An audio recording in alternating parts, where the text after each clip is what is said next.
Hey everybody, how's it going? My name is Will and welcome to Copper Jacket TV. So I'm sure by now you all heard the bad news that late last night the Senate Parliamentarian unilaterally decided to remove the HPA, the Hearing Protection Act, and the Short Act from the One Big Beautiful Bill. This was completely partisan, it was done by a bureaucrat, and it absolutely had an agenda behind it because those two things belong in this reconciliation bill. But she decided to axe them anyway. Now, I was really hoping this morning I would wake up and I would find that maybe J.D. Vance would be talking about it, or John Thune would maybe fire the Senate Parliamentarian or decide to ignore her advice. Because again, she is an advisor to the Senate. She says what she believes should or should not be in this bill. They don't have to take it for that. They could keep everything in the bill and still try to pass it. So I was really hoping that there would be some fireworks and somebody working on our behalf to try and get this stuff done. But instead, what do we get? Well, got a letter here from some of the top 2A orgs in the business basically conceding. And this right here makes me so angry that it almost feels like an IRS audit. I might as well be holding the same thing because that's how this letter makes me feel. So we're going to talk about this letter from the top 2A orgs, what I think is wrong with it, and some of the changes that are being made to the HPA and the Short Act moving forward. So this is going to be kind of a rant video, but we need to talk about this.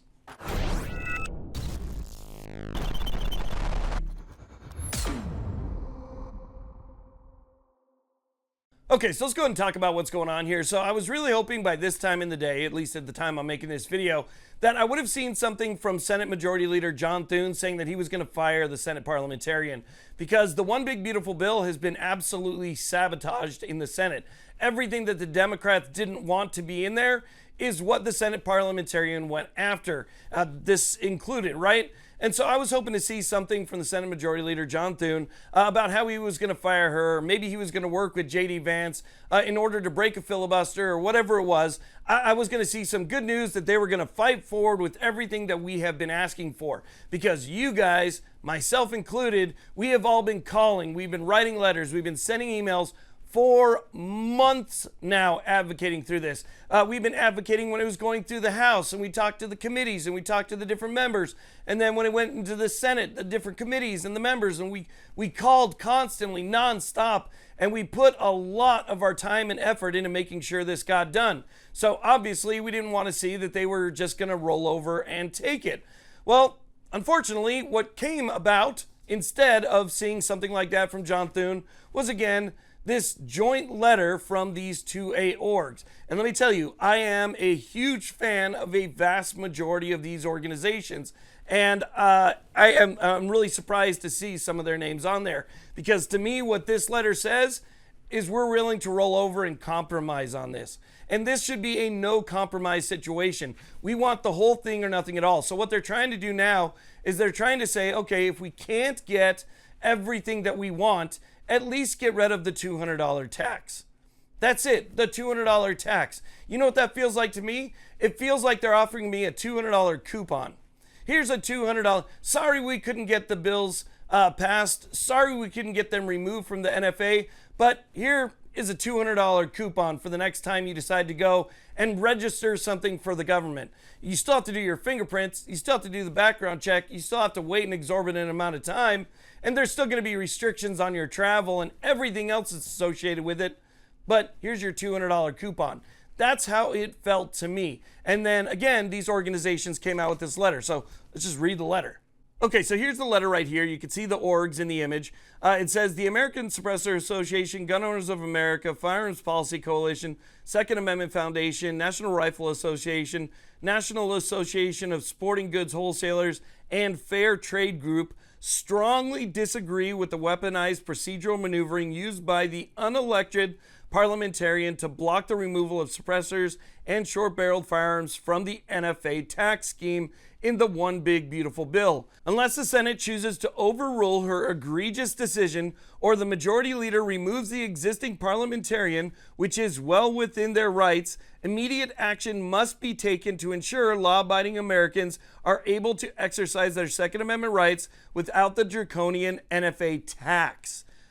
Though not the full tax repeal it should have been, there is still an opportunity to use well-established precedent to lower the NFA's unconstitutional excise tax on suppressors and short-barreled firearms to $0.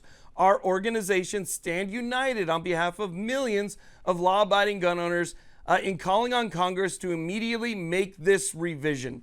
This is a critical step in our fight against the unconstitutional NFA's tax scheme and for the rights of all Americans. No bullshit, no. Now, I can't be the only one that read that and felt like it was a swift kick in the ass, like it was some sort of a betrayal. Because to me, and maybe, I don't know, maybe I'm the odd one here, but to me, I want to demand that John Thune remove the parliamentarian. I want a demand that all of this is voted on in the one big beautiful bill. I want there to be a demand letter that you do what we have been asking you to do this whole time, and that what so many Americans have been doing across this country. I mean, I've never seen a movement like this before in my life, to be honest with you.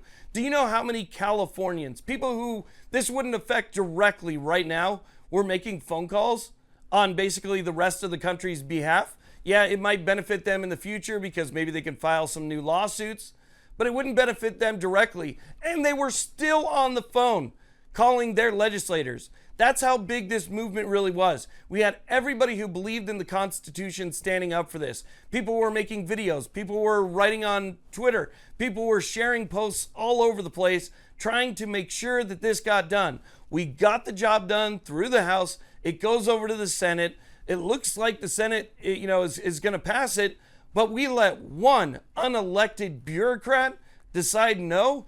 This is, again, somebody who is unelected. They were, it's just, this is not the answer. Okay, this is not the answer. I don't want a $200 coupon. I don't want the tax removed. I want them removed from the NFA altogether, or I want the NFA itself as tax law removed altogether. The NFA itself was a tax scheme, so just get rid of it. Get rid of that altogether. It's been nearly a 100-year tax nightmare is what the NFA has been.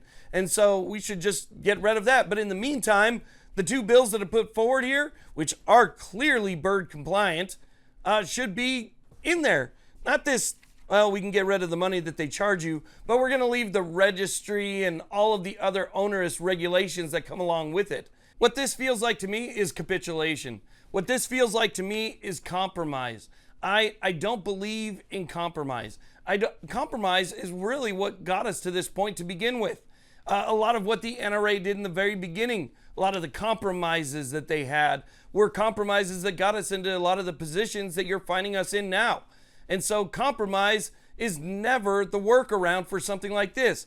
We need to demand that John Thune do something here. We need to demand that the Senate stop this and they don't allow one unelected Democrat to put a halt on a once-in-a-lifetime opportunity, because that's, again, what we have here. A once-in-a-lifetime opportunity to overturn a completely unconstitutional tax law, which is what this is. The entire NFA is a tax law. This is all tax law. It's Byrd compliant. It's been argued that way in multiple courts, including the Supreme Court. There is no reason to take this out of the big beautiful bill or the reconciliation bill. There's no reason to take this out unless it's to serve an agenda. And we know what that party agenda is. And to capitulate to that is to simply give up. I do not believe in giving up in situations like this. There needs to be more fight. There needs to be more people willing to stand up and say something about it. And I'm just not seeing those people do that right now. It's absolutely disgusting to me. Now, again, like I said in the beginning, this might just be me. Maybe I'm the outlier here and I haven't read enough comments where people are happy maybe that the $200 tax is going to be gone, if they include that in there. But that's how I feel. Without anybody else's input or suggestion, that's how I feel. I feel that this right here is horse shit. And I don't like it. So I wanted to share that with you. Thank you all for watching. Hopefully there are some changes that are made. I mean, I guess it's not over till it's over. And, we'll stay on top of it till it is. Thanks. Have a good one.